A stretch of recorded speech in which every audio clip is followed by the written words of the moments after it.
Hi, I'm Lily. This happened 3 years ago in my small hometown of Willow Creek. If you've ever been to a quaint little town where everyone knows everyone, you'd think nothing bad could ever happen, right? Well, Willow Creek wasn't as innocent as it seemed. Growing up, I loved exploring the woods bordering the town.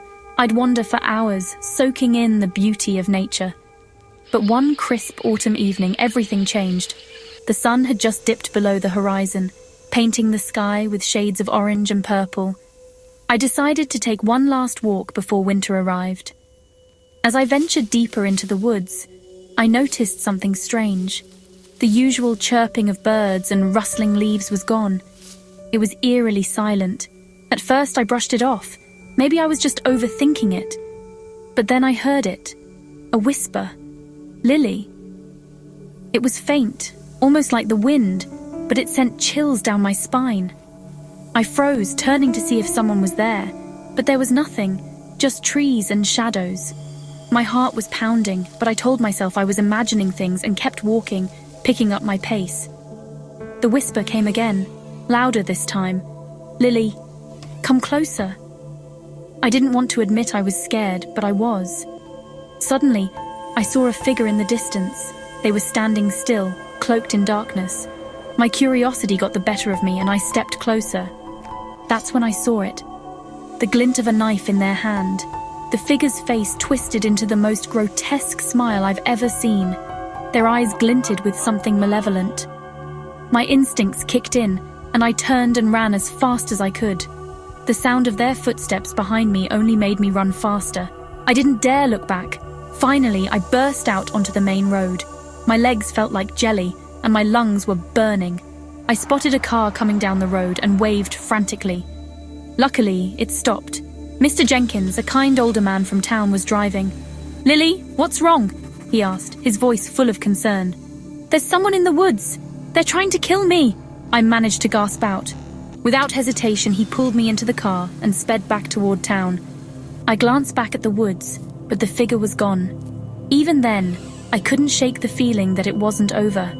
The sheriff launched an investigation, but they didn't find anything, not even footprints. People in town said I must have imagined it, but I knew what I saw. Weeks passed, and life went back to normal for everyone else, but not for me. One night, as I sat in my room trying to move on, I heard it again, a faint tapping on my window. I froze. Then the whisper came. "Lily, I'm still here." My blood turned to ice. Gathering all the courage I had, I peeked out the window. Nothing. But the whisper didn't stop. It was like it was calling me, daring me. I knew I couldn't live in fear anymore, so I grabbed a flashlight and went outside. The night air was thick and suffocating. The whispers led me to the edge of the woods. There it was again, the figure, standing just as still as before. This time, I didn't run. My fear turned into anger. "What do you want from me?" I shouted, the beam of my flashlight catching its twisted face. The figure's smile widened. "I want you to remember the darkness that lurks within." Something in me snapped. "I won't let you control me. I'm not afraid of you," I yelled, my voice shaking but defiant. The figure hesitated, its smile faltering. Slowly it began to dissolve into the shadows. "We shall see," it whispered one last time before disappearing completely. I stood there, trembling, but something inside me had shifted. I had faced my fear and survived. Since that night, the whispers have never truly left me. They're faint now, like echoes in the back of my mind, but they don't scare me anymore. If anything, they remind me of my strength. Willow Creek eventually returned to its peaceful routine, but people still talk about the whispering shadows and what happened to me. It's become a cautionary tale, a reminder that even in the most idyllic places, darkness can find a way in. Stay safe, everyone. And if you hear whispers in the woods, don't follow them.